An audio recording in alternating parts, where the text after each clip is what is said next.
What's up, everybody? It's another episode of Chasin Birdies here with Ryan Bashauer, my co-host Jonathan Pepe. Yes, sir. And we are excited today, man. We got Aaron Murray here on the podcast, former Georgia quarterback. What better time to have a Georgia Bulldog than right now? They're number one in the country. Number one in the country, man. And Aaron set some records when he played at the University of Georgia. No, he has. Most touching the referees, most touchdown passes ever in the SEC. So that means Peyton Manning, Eli Manning, Yep. Tim Couch, Jared Lorenzen, R.I.P. Mm-hmm. Take a seat, boys. And no, that's such a crazy. That's a crazy stat to me. If you think about it, like Peyton Manning. I mean, Peyton Manning and Eli Manning alone. Then you go down the list of the SEC quarterbacks that have played. There you go. It's pretty impressive that It this is. guy. It is. And you know what, dude? After we got to look at his swing a little bit more in detail, man, my man's got a good golf swing. Really athletic golf swing. Maybe you should post that video. I mean, if he okays that, people can kind of see his video, and see the swing and send suggestions in for the old man. Yeah, I feel bad for the old boy. You know, he tried. We tried to get him on a couple courses on his little West Coast swing, but to no avail. But keep trying, Aaron. We will get you on somewhere at some point. But yeah, bud. It's just the golf world, you know. I mean, right now it's really difficult, and there's nothing Golf Now can't fix. Is that an ad? That's no free advertisements. Well, I tell you, we had a good time with the last weekend. If y'all were following us here on the social handles, we had a good time with shooting some footage and videos, recording a podcast up in Nemacolin, and you know, we'll be bringing all that content to you over the next couple of weeks. Yeah, Good there's a lot of great stuff, and the boys are going to be doing a new song for Chasin Birdies. Oh, so, man. I mean, hey, dude, maybe we come out with a CD sometime. Yeah, bud. Oh man, Schwinn's gonna hang me. Well, you can break that to him. You've already broken it to him this week, so We'll tell him over dinner. But now let's get it going. Let's roll it right into Aaron Murray, and you know, he threads the needle on the field, and I like to think that sometimes I thread the needle in the fairway. But we'll see today between the trees. Enjoy this one. As you all know by now, Chasin Birdies is proud to be partners with Holderness and Bourne. Check them out online at hbgolf.com. Holderness and Bourne makes fabulous pieces that help you look good on the course, even if your game is not up to par. Check out their new arrivals now for this golf season. Also, head on over to chasinbirdies.com to get some custom Chasin Birdie gear from Holderness and Bourne. We'll continue to drop these pieces through every season. That's chasinbirdies.com and Holderness and Bourne at hbgolf.com. All right, man, we got cooler air, crisper mornings, and that's synonymous with football. And what a better way to kick off this episode today than with former Georgia quarterback Aaron Murray. Aaron, how you doing, man? What's going on? I'm in Houston, so I'm wishing there was some cooler weather right now here. But Atlanta, where my home is, I can definitely feel that crispness in the air, which is, to me, obviously growing up playing football, it just means it's football season. And cooler weather, not sorting my butt off and dying in that humidity. Well, you live in Atlanta, and one of my favorite golf courses is right there on Peachtree Drive, Peachtree Golf Club. Yeah, it's a great one. Yeah, that place is unreal. I've been twice, and both times it took me probably driving around the golf course twice just to find the entrance because it's kind of hidden. It's like you have to know where it is to know where it is, and I'm like, where is this damn place? I'm just trying to get in. But yeah, I'm like 5 minutes from there. It's unreal. Oh, that's what I tell people. When you pull in between those bushes, you feel like the bushes seal back up behind you. Yeah. The goal in life is to be a member at Peachtree before like age 40, 45. All right, bud. Hey, goal is chasing birdies. You're chasing to get there, and we'll be your first guest. I'm America's guest, Aaron. You'll come to find this out once we get to know each other. I wiggle my way into a lot of situations. Well, have you played Sandown or Ansley in Atlanta?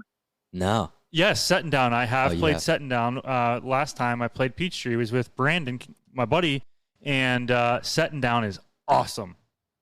Yeah, so we're members. My wife and I have Ansley, so we have two courses. We have the in-town course right there in Midtown, and then we also have Sendown, which is up in Roswell, which, in my opinion, I call me biased, but I think it's the hardest golf course in Atlanta. Peachtree is great. It's pretty wide open. Sendown, it is grueling. It's long, very unforgiving off the tee.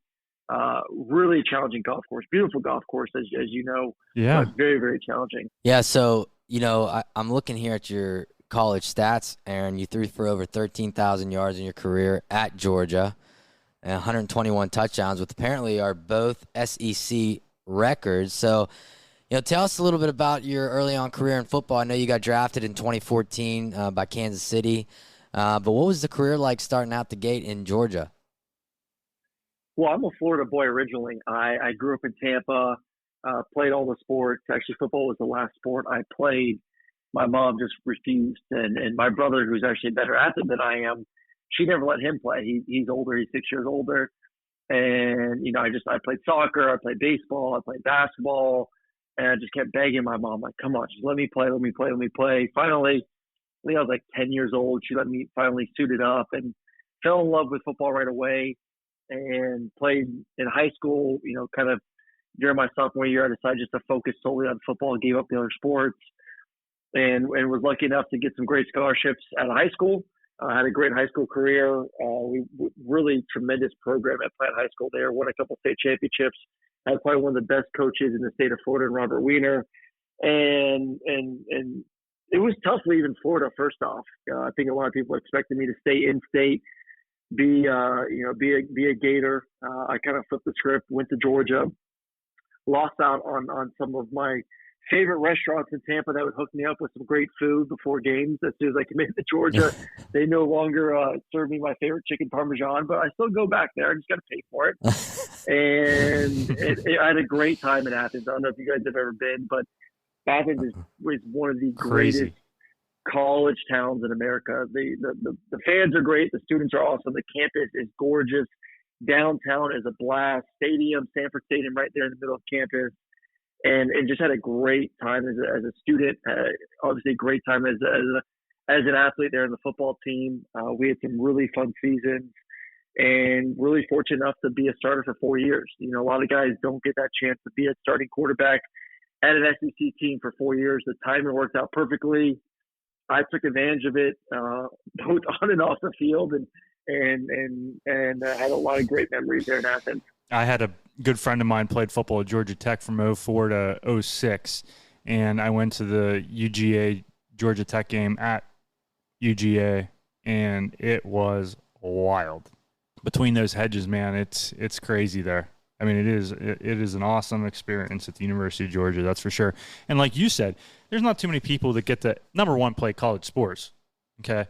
Number two, get to play at an SEC school. Number three, be an absolute stud at his position. So whenever you were coming into the University of Georgia, did you have the mindset, I'm coming in to be a starter right out of the gate, or was it kind of a, let's just wait and see what happens and let me feel out? Because a lot of people say, from high school to college is such a big difference, and then the college to the NFL game is a huge difference too. So what was your thinking going into that? Well, so when I first committed, Stafford was the quarterback, and Stafford was heading into his junior year when I was heading into my senior year of high school. So I was thinking that, hey, I'm committing. Who knows if Stafford stays or leaves? But I honestly would love for him to stay. Get to learn behind Matthew Stafford for a season, then hopefully earn a starting spot, and then take over from there. He obviously went on to the NFL, but Joe Cox, who had been in the system for 5 years, he was going to be a redshirt senior. Knew the playbook inside and out. So, obviously you want to go in there and compete, but, redshirting was one of the best things that happened to me, to be able to sit back, watch Joe do his thing, a guy that knew the offense inside and out. I was also coming back from a pretty nasty injury my senior year of high school. I broke my leg right in half. Big fat defensive lineman landed on me, snapped my leg, and I still have a plate and 3 screws in my ankle, lower leg right now. I broke my tibia. So, I was coming back from that, still trying to gain strength in my legs, my lower half.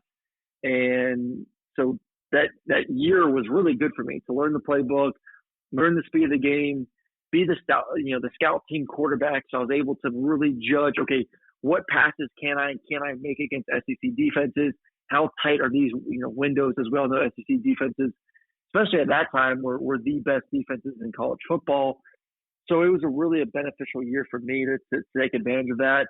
Then the next season, it was a battle between Zach Benenberger, Logan Gray, who ended up actually moving on and being a receiver for us, and myself. And it was great competition back and forth all spring, and really healthy competition. And unfortunately for Zach actually had some off the field issues, which he actually ended up getting dismissed from the university. And for those who don't know, Zach went on to a JUCO, then transferred and played at LSU, and then was in the NFL at the same time as me as well with the Tennessee Titans, and then I believe the Chargers. But long answer brought down to yes, it was great for me to, I knew when I committed to Georgia that I was going to have a chance to start early based on kind of who they had. One of the things that deterred me away from going to Florida was the fact that I went to a meeting at Florida and they had Tebow, they had Cam Newton, and they had John Brantley. So they had a lot of quarterbacks and young quarterbacks too, between Cam and John Brantley, both being freshmen. Couple decent guys there. Senior. Yeah. So when I looked at Georgia, I was like, okay, they have Stafford, but he's going to be on his way out. Joe Cox is on his way out. And really, they didn't do a great job of recruiting after those guys. So it was really, to me, an opportunity to get in there, learn the playbook, and then obviously have opportunity to possibly be a 4-year starter. That's the thing people don't understand is SEC football. There is nothing like it. I know Ryan's been to the Auburn-Alabama game at Auburn, but it's crazy, man. It's 65,000 people for a college football game. Oh, dude, yeah. So 65. There's 95,000 people for a college football game. Sorry, that was at Marshall University where I attended. Yeah. It was more like 18,000, bud. Marshall has a tremendous. I actually have had an opportunity to cover 3 or 4 games. I love going there. I think those fans are some of the best in the country. It's not obviously a giant stadium, but they love it. Love them some third. Some of that football there. Yeah. So when you're a freshman or after your redshirt year, you start playing. Is it kind of one of those things like pinch me? I'm leading the Georgia Bulldogs out of this tunnel right now, and we're playing some of the biggest games. And that's the thing with the SEC is it's not like you're playing a weak team every other week. You better strap your helmet up and be ready week after week in the SEC. Oh, yeah, you got to be ready. It was. That first time running out the tunnel in Sanford Stadium my freshman year when I knew I was going to be the starter, and I think we have 93,000 people screaming and yelling, and you're like, holy smokes, this is awesome. And then obviously you go to your first away game. My first away game was at South Carolina the following week, and you got 90,000 people screaming while you're trying to call a play. And the hurdles of just trying to communicate with your offensive line, your defense, or your offensive line, your receivers, your running backs. I'm like, oh my God, I'm not going to have a voice after this game because I'm screaming, nonstop. It's fun though. To be able to go to some of these stadiums, to go to Tennessee, to go to Auburn, to go to South Carolina. Obviously, playing in our stadium is just absolutely beautiful. We had a chance to play in a couple of SEC championship games down there in Atlanta as well. So yeah, it's the best of the best. Yeah. And I saw a Instagram the other day from ESPN just posting the amount of players in the NFL from certain Power 5 conferences. And as we all know, the SEC has by far the most players represented in the NFL. So you knew every single week you were playing against guys that were going to be playing in the NFL, which made those games even more fun to be a part of. Well, I know we're excited up here in Pittsburgh with our boy Najee Harris leading the pack for us this year, so that'll be fun to watch him unfold his NFL career here. Getting back to 95,000 people, I can imagine you, Pep, hitting a tee shot in front of 10 people. Could you imagine going in front of 90,000 people? My ADHD, I'd be screaming squirrel. I couldn't. That's what people don't understand too, Aaron, is like when somebody has a bad game, you're a college kid. It's not like you're intentionally doing Still this. Still a kid, yeah. And that's the thing that I think, again, when you go to somewhere like Georgia, and you can correct me if I'm wrong, you better have some thick skin to play in a program like that right out of the gate. Well, you got to stay off social media. That's the biggest thing. I try to tell these kids, don't read the press clippings. Well, it's, obviously you don't want to read bad stuff, but you also don't want to read good stuff either because then you start getting full of yourself. You go out there and throw 4 or 5 touchdowns and, you start reading. I don't know if you guys watch the show Ted Lasso, which is absolutely awesome show. So you guys haven't, you need to. But one of the assistant coaches called some great call, and all of a sudden now he's getting all these press clippings, and he can't get off his phone. He's looking at himself on Twitter and Instagram, and starts being a D-bag to the players because he thinks he's so high and mighty. So I mean, good and bad. You just got to stay away from all of it. Just focus on what you need to focus on. Yep. Keep working hard, but it's hard. It really is, because the noise is loud. One way or the other, the noise is loud. It's hard to avoid it. You feel the pressure. But, at the end of the day, as long as you know that you're doing whatever you can and working as hard as you can, which is always my thing, generally the outcome is good, but it occasionally is bad. But I still slept well at night knowing that, hey, I gave 110% on Monday, Tuesday, Wednesday, Thursday, Friday, Saturday, Sunday, every single week, and gave it my all. And now college landscapes change a little bit with some of these players being paid on these. I don't know if it's advertisements or however that thing works out, but I mean, that's got to get to some of their heads as well. I heard one of the Ohio State football players, is he making like $1 million a year on some endorsement deal? I heard he's supposed to be a rising senior in high school who, decided to skip out on his senior year of high school, go to Ohio State to compete. Didn't win the starting job, but still is getting a $1.5 million a year, over $1 million. I believe split up over 3 years from a card company. Wow! Not even the starting quarterback. That's unbelievable. I don't know. Again, that's one of those debates. Everybody's gonna have an opinion about players getting paid, and I just think, you know what? I played golf in college. And scholarship was taken care of, and I was very happy that I don't have any debt coming out of school, right? If you're an offensive lineman and your quarterback's making $1.5 million and you're not making anything, it's kind of like, well, what the hell am I doing here? Yeah, good. No, I don't think. See, everyone was going to try to make this into a big deal. I mean, that was one of the big highlights of, this is going to cause so many issues in the locker room. Right. Kids aren't stupid. You look at the NFL, who's on all the commercials making money? Right. Tom Brady, Patrick Mahomes, Baker Mayfield. Right. It's the receivers, it's the skill guys, it's a couple guys on defense. Those are the positions that are going to make the money. Yeah. Guys know that. They're not, like I said, they're not stupid. They're not living in a damn head in the bushes. So the smart quarterbacks are going to take care of their offensive linemen. JT Daniels at Georgia, he's actually giving some of his money to his teammates.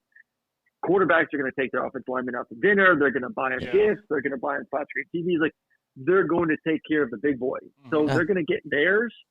They may not be getting all the money. They may not be getting on the commercials, but that's just the way it works. And these kids understand that. No, that's true. That's a good point. Yeah, the quarterback's taking care of the lineman. Yeah. No, I agree with you. I mean, you're right on that point. All these big stars are the ones that are getting the spotlight and making the dough. But so in 2014, Aaron, you get drafted by Kansas City. Real quick, the guy threw more touchdowns than Peyton Manning, Eli Manning, and Matt Stafford. It's a really good career. Oh my God.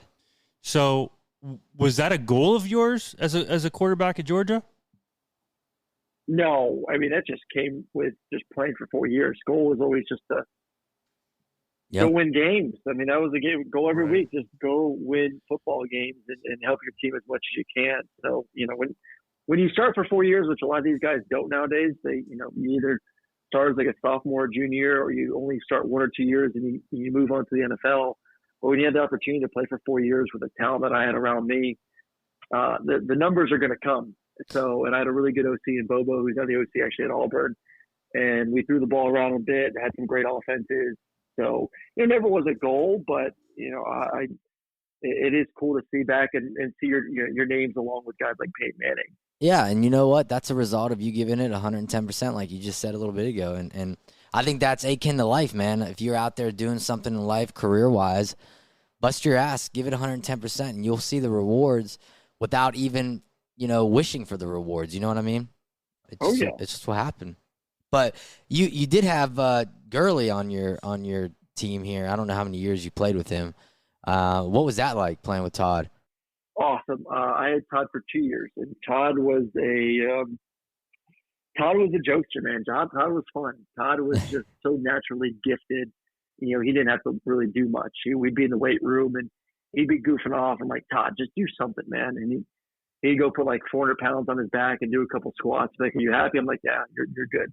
Yeah. So he was just that big of a stud and just really fun to be around, always having a good time. Really actually hated all the publicity and noise around him. I mean, we'd go out for drinks and, he hated when people would come up and want to ask for autographs or pictures. He just wanted to be one of the boys hanging out. He just wanted to be one of the boys. That's awesome. Going to dinner, grabbing some drinks, just goofing off and just really fun to be around. Everyone loved Todd, but like I said, man, the dude was freakish when it comes to his ability to just like lift weights and run and obviously we all know what he could do on the football field as well. Right. Oh my God, he was a specimen. So, getting back to my earlier question, you get drafted by Kansas City, and what was that feeling like? I mean, now you're in the NFL. Obviously, had to have some type of dream to get there, and you had quite a lengthy career. Correct me if I'm wrong, but you spent almost 4 seasons? Just 3 years. Yeah. Yeah. I had a cup of coffee. Yeah. Well, and then you ended up playing for the Tampa Bay Vipers recently, right? Within the last year or two. Yeah, played with there. So I had 2 years in Kansas City, 1 in Philly, which was awesome. I loved my time at both places. I learned a lot from Coach Reed and Alex Smith and being around those guys. Just loved every moment of it. I obviously wish it was a little bit longer, but I cherished every single second. And then I had an opportunity to play in the XFL with the Tampa Bay Vipers. It has been a year now, and that was going great, man. I thought that the whole spring league with the XFL was done really well. I think fans were jumping in on it, and obviously COVID hit, and us along with every league going on in the spring and summer completely shut down, which was unfortunate. And I do believe the XFL is making another go at it with The Rock, Dwayne Johnson taking control here the next year or two. But it was fun. I had a great time and kind of used my knowledge and somewhat expertise in offenses. Yeah. I've taken my career to the booth now and currently in my fifth season with CBS calling games. Your what season? 15th? Fifth. Oh, fifth. Yeah, I was going to say I thought 15. you said 15. I was like, bud, you're still in college calling games? Man of many talents. There you go. I mean, not only throw the skin around, you can commentate a game too. So let's lead into the love of golf that you have. I know that you mentioned earlier you're a member at Setting Down in Atlanta, Georgia, which I'm a logo snob, and that's one of my favorite logos in golf. Is Setting Down. It's a rocking chair with a golf club leaning against it. I don't know if you ever saw it, but it's pretty cool. When did the love for the game of golf begin for you? Was it during college football? Because at University of Georgia, that's a golf school too. Mm-hmm. So, it is a golf school. Golly, no, I wish. So Coach Hack, our golf coach at Georgia, every off season, he's like, Aaron, come get lessons. I'll work with you. And I was like, Coach Hack, I don't even own clubs. Like, no, I'm good. Like, I don't play golf. So one of my many regrets in college, I have a few of them, but that was one of them, not taking him up when he was trying to give me some lessons in the off season, which would have really helped my learning curve as I've tried to learn golf here over the last 3 years. But I would say probably, a year or two out of out of NFL, because obviously the NFL season, you're busy as heck during the year. Mm-hmm. Off season, you're training. So really not a lot of time to play. So once I was done playing, I joined Ansley. We have the 2 courses back in 2017, 2018, we joined. And that's kind of when I really began playing. And I've just been obsessed with it since. And I always joke with my wife, we have a 15-month-old son. I was like, our son is not playing football. He is going to be a country club boy. He'll be playing tennis and golf. And that's right. about it. So That's right. I already got him like some mini clubs that he obviously can't really use yet. But, my wife will be walking around the house and she'll just catch me like in the mirror with his mini club, just working on my swing. Your takeaway and where the position of the club and everything. That's funny. Oh, yeah. Well, I mean, I have to ask, since you led the Georgia Bulldogs for 4 years, I mean, the odds of you playing Augusta National now is probably pretty solid. So has that happened yet? It is not. So between me being the former quarterback at Georgia and also working for CBS, I'm hoping that it's going to be sooner rather than later. I think it is going to be sooner rather than later. And I think my golf game is at a point now where I'm not going to embarrass myself too much out there. So I'm kind of looking forward to it. Yeah. When you go week to week now commentating with CBS, are you able to take your clubs with you? I know you're in Houston now traveling, or is it kind of no, off limits? No, I do. Trust me, I do. I try to get most of my work done during the week. On my flight back on Sunday, then Monday, Tuesday, Wednesday, really load up. And then, if I get an early enough flight out, either Thursday or Friday morning, I'll try to get around in or at least go hit the range. So like this morning, I landed in Houston at 9 a.m. and, dropped myself off at the hotel and went and hit the range for about an hour. And then I'm actually going to try to see if I can find a tee time tomorrow morning. My game's at 6:30 at night. So I got kind of all day, all morning, and I'm an early riser, so I might try to get like a 7:30 tee time. Well, Bud, and at least try to get 9 in. We'll get you hooked up for tomorrow morning in Houston. Bash, you should text Matt Marino to him. Matt Marino was the head pro at Blue Jack National for a while. And have you heard of Blue Jack National? I have not. Oh my gosh, dude! It's a sweet spot. Tiger Woods built it. Dude, it's awesome. It is an unbelievable experience at Blue Jack National. So Bash, you should. That would be great for him. I mean, I'll do that, but you don't understand. But Houston is like 8 times the size of Pittsburgh. So I mean, Aaron might have to be like one of the biggest cities in the U.S. I think it's like top 5. You could ride around on that road, whatever interstate it is, for 4 hours in a circle and never see all of Houston. All right, bud. I'm trying to help my man out here. If you can't play Blue Jack National, Matt Marino will get right now. Unfortunately, I think it's like an hour away from. Okay. Well, either way, this Matt Marino will get you dialed in somewhere. Yeah, and we'll get somewhere. We'll figure out somewhere. The game is getting good, boys. The game is getting there. Well, I tell you what, if the more you play, the better it gets. I don't know if anybody told you that. Or worse. I don't know. Or worse. It was for worse about a month ago. It was actually getting worse, and then all of a sudden it's gotten better now. Well, golf travels well, so what I mean by that is no matter where you go, you take your clubs, obviously the course is different, but you're working on your takeaway. You can work on your takeaway in Georgia, Florida, Texas. I'm sending you a video of my swings right now from the range this morning, and I don't know if it's going through because of I'm on the phone right now. But if there's tips or advice, we'll give it. So you guys can critique me right now. What are we doing? What am I doing wrong? What am I doing well? Okay, well here it comes. I just got the text. So I'm going to play this for Jonathan and I right now, Aaron. So, whoa, that's an athletic swing there, bud. So that's a good swing. So we watched your bottom swing, and it looks like maybe a little more knee flex, maybe. Okay, there's setup or yeah. On your setup, yeah. Yeah. So honestly, the only thing that I would do, and again, you can tell I'm not a professional here by any means, but I would probably move the ball back a hair so it's a little more in the middle of your stance on your irons, and a little knee bend. Almost just a little knee bend. It doesn't have to be exaggerated, dude. Other than that, look at that triangle. That is perfect. Your swing plane is absolutely perfect on top. I mean, your takeaway with your shoulder turn. Dude, your swing, that's a really good swing. Yeah. You just striked it. I worked my butt off, so I'm hoping so. It's been a grind. But that's honestly the ball position, that's something for you too, Ryan. That Ryan he works on a lot is you start creeping it up a little farther forward in your stance, and all of a sudden the ball's in front of your stance on an iron. Yeah. And no bueno. But other than that, just make sure. So when you're saying more knee flex, so you're saying at address when I'm getting right up to the ball. Yes, your right leg is dead straight, and maybe that's from you. Was that your injury? Your right leg? No, it's the left leg, so a little bit more knee bend. All right. On that right leg, yeah. Yeah, I would just say a little more knee flex. Your left leg's bent. It's the right leg that's dead straight. Yeah, but your setup looks good. Your setup's good, dude. How about those On Cloud shoes? They're pretty good, huh? That's all Jonathan wears. That's all I wear, bud.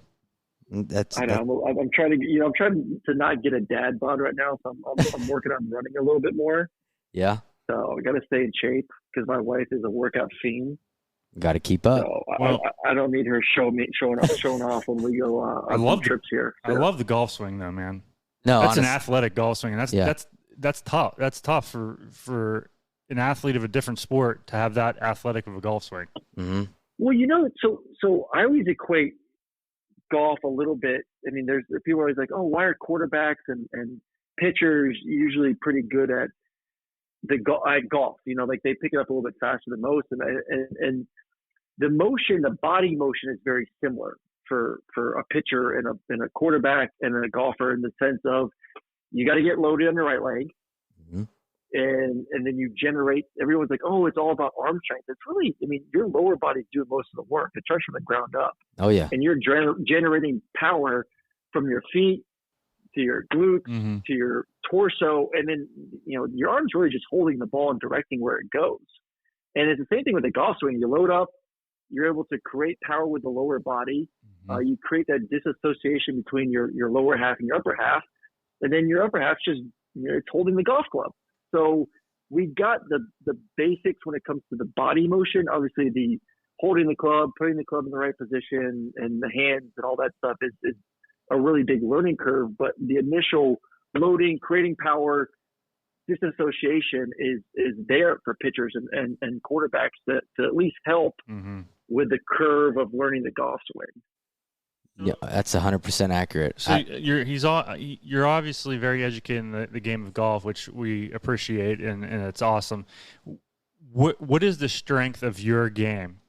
You're a member guest, and you got one hole left to win the match. What club or do you want in your hand? Driver. Yeah. I'm pretty good with the driver. I've gotten significantly better with the short game, just around the greens. Putting's okay. It's really just my irons are just so hit or miss right now. Just not hitting them as solid and compressing it the way I want to. So I think to me, that's the area I'm working on. I'm watching like a million YouTube. Like when I'm on the road, I watch like crap load of YouTube videos trying to figure out what the hell I'm doing wrong. Just trying to keep my head still. My head moves a little bit too much. You kind of put the box around the head and it goes side to side a little bit. So I think if I can just keep that a little bit more still and stay on top of the golf ball with my irons, which I'm working on right now, kind of really compress it a little bit more than some of these fat and thin shots I'm hitting. Yeah. Yeah, they talk about staying on top of the ball, like with your shoulders when you're coming through, your chest, like not actually, feeling like your wrists are snapping at the ball, but just that your whole lower body and your upper body are in sync, turning left, and that chest working over the ball, which helps to compress the golf ball. And that's a hard move to work on. I've been working on that move since I got back from a golf lesson early in the summer.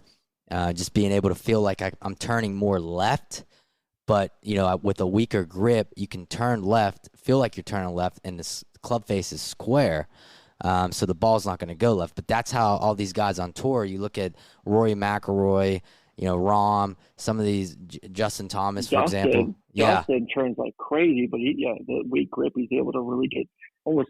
I want the vision of those. You're able to see both butt cheeks from the down the line view. Yeah. When you see me hit sometimes, I'm coming through and it's almost like I'm facing the golf ball. Like you can start to see that left butt cheek a little bit, but it's not full at impact, which, causes me to be a little bit flippy at times with my hands instead of able just to turn through the ball and let the body do some of the work. So I just feel like I'm losing obviously distance because of that. So that's something that I'm excited to keep working on because I already hit the ball decently well and decent yardage, but once I get that down, I feel like it's going to really jump my game, and it obviously helps too with the accuracy as well of not missing so much right and left. I'd be able to hit the ball that tight draw down the middle. So have you ever had a chance to play golf up here in Pennsylvania or West Virginia at all, Aaron? I have not. No, mostly just.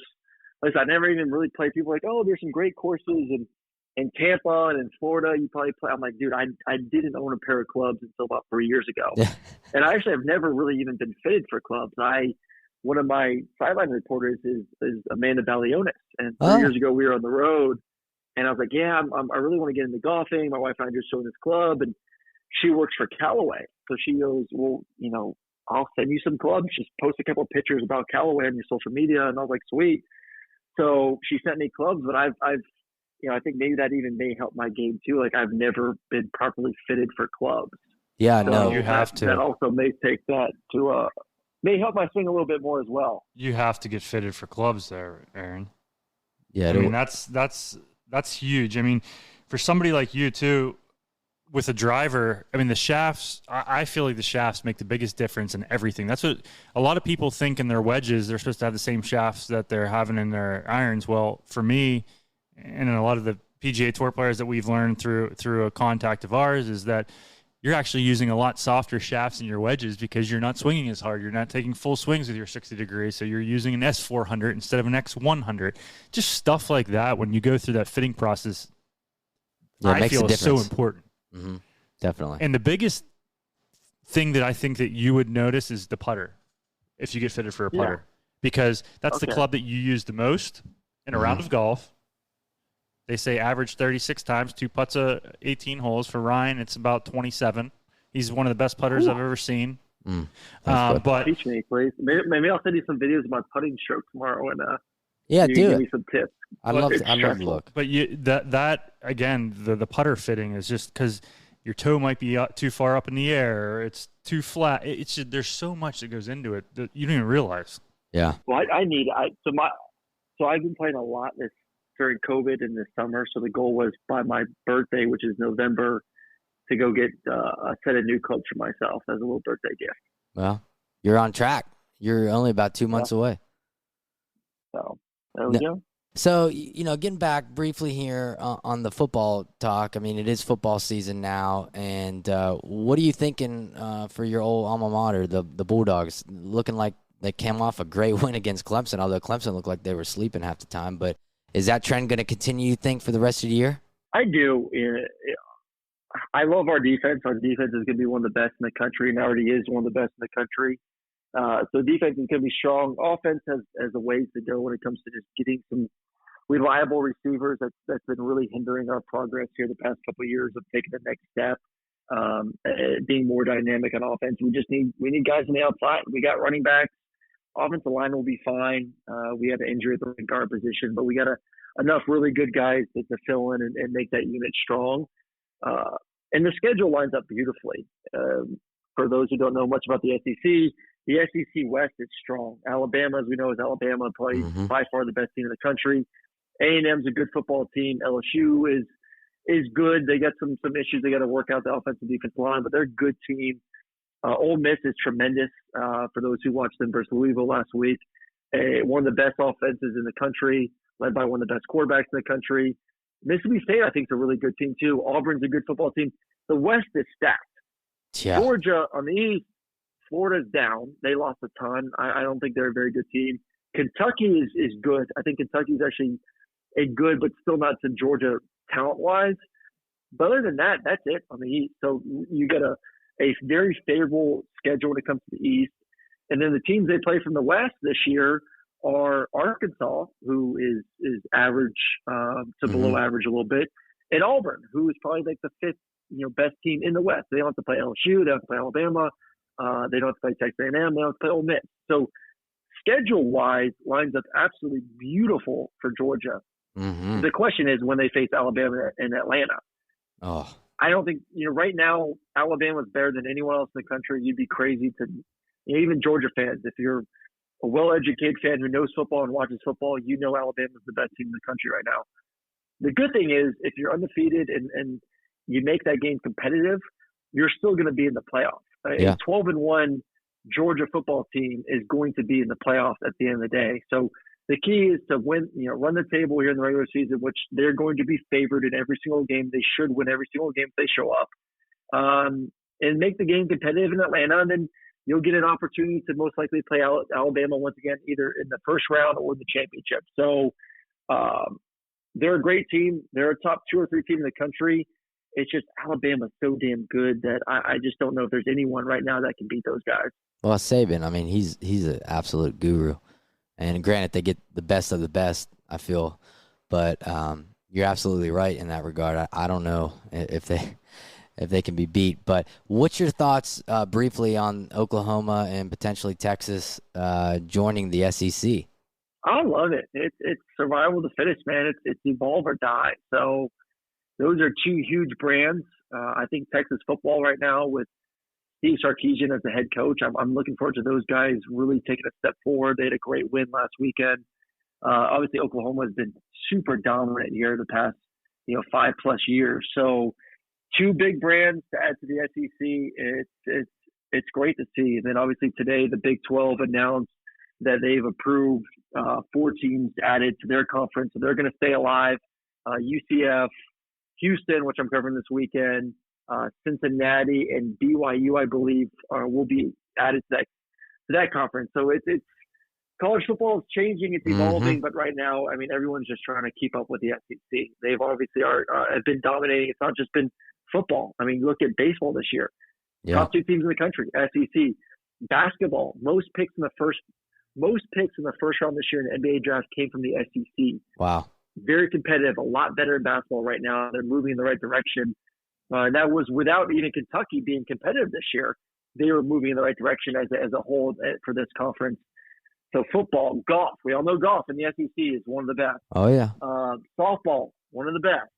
Tennis, every single sport right now in the SEC. Shoot, women's volleyball won this year, which it was never happened before in the SEC. So everyone's trying to play catch up, and now you add Oklahoma and Texas into the fold. They just continue to separate themselves. Yeah, we don't have that problem up here in the Northeast. Pitt's awful, and I'm a West Virginia fan. Why don't you back down? Pitt's not bad, and Pitt has a good game versus Mississippi State this weekend, right? Well, or is it Tennessee? I'm not a Pitt fan, They're at so Tennessee. I can say that. At Tennessee. They'll beat Tennessee, but Tennessee's trash this year, so don't get too excited about that. My Mountaineers are in the Big 12, which I don't think we have any business being in a Big 12 from a football perspective. I mean, maybe from a monetary, but so it'll be interesting to see how that shakes out because there are some rumors that TCU is leaving the Big 12. WVU may go to the ACC, so I don't know. It'll be interesting. Backyard brawl. It's back, boys. That's right. It would make it easier for travel. So I don't know. It's going to be interesting to see what happens.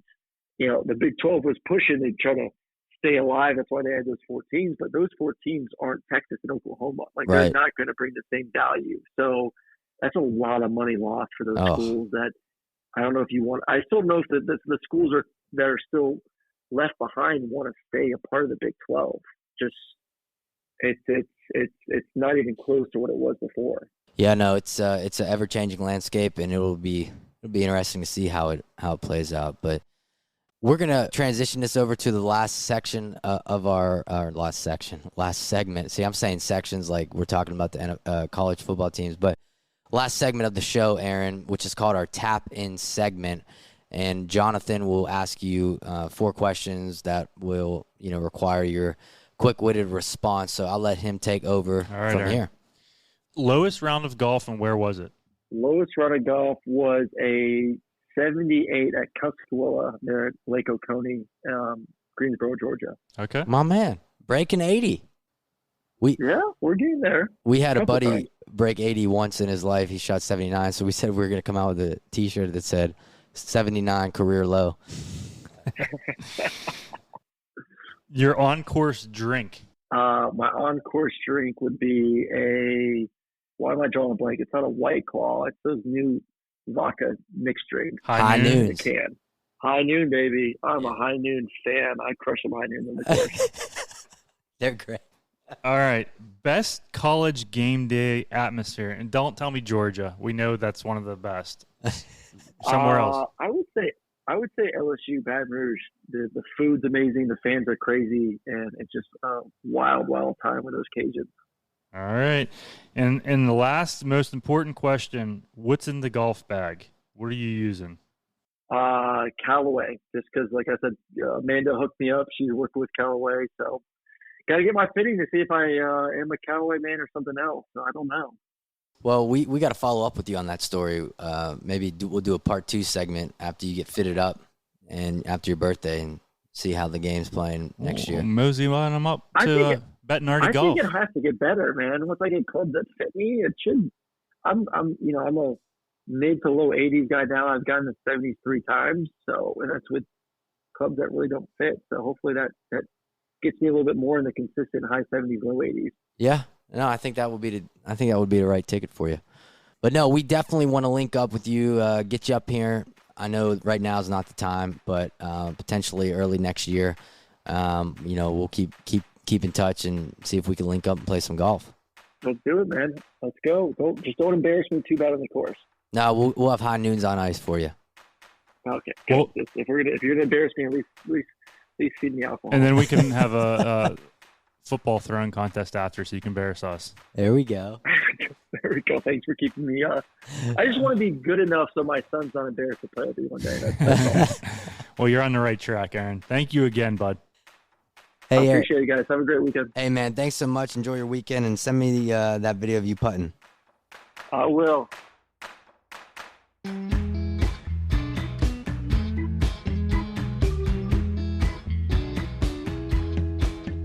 But I'd love to see you throw fucking football. I would. No, you don't want to. I mean, can you? I have a little bit of a weak arm, right arm. I'm a righty, a little weak. I don't get the elbow where it needs. There's no power. All right.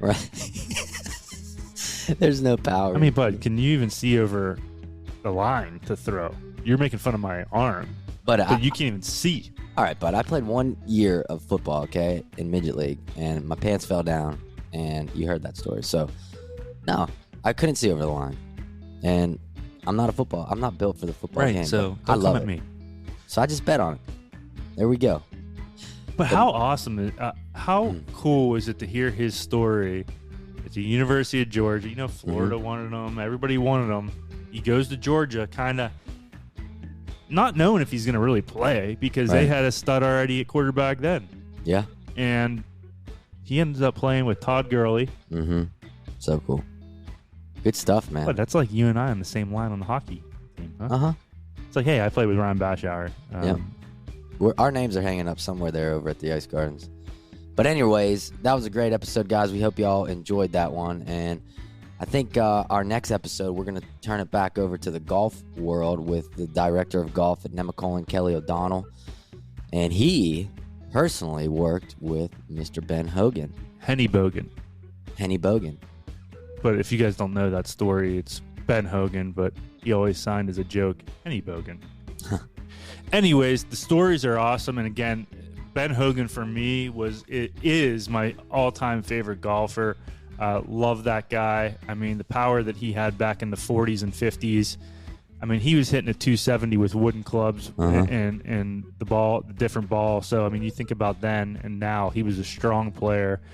They called him the Iceman for a reason. Didn't really let down his guard too much for people. But the stories that Kelly are going to tell, I don't think you're going to hear too often. And it's really cool that he worked hand in hand with Mr. Hogan, and he's running the show at Nemacolin, which again, this past weekend, Nemacolin absolutely put a show on for the boys knocked it out of the park.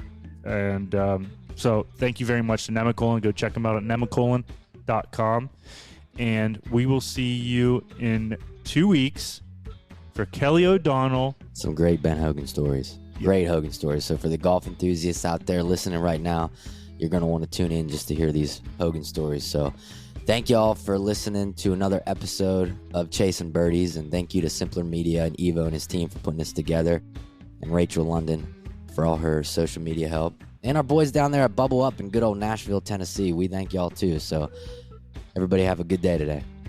Chasin.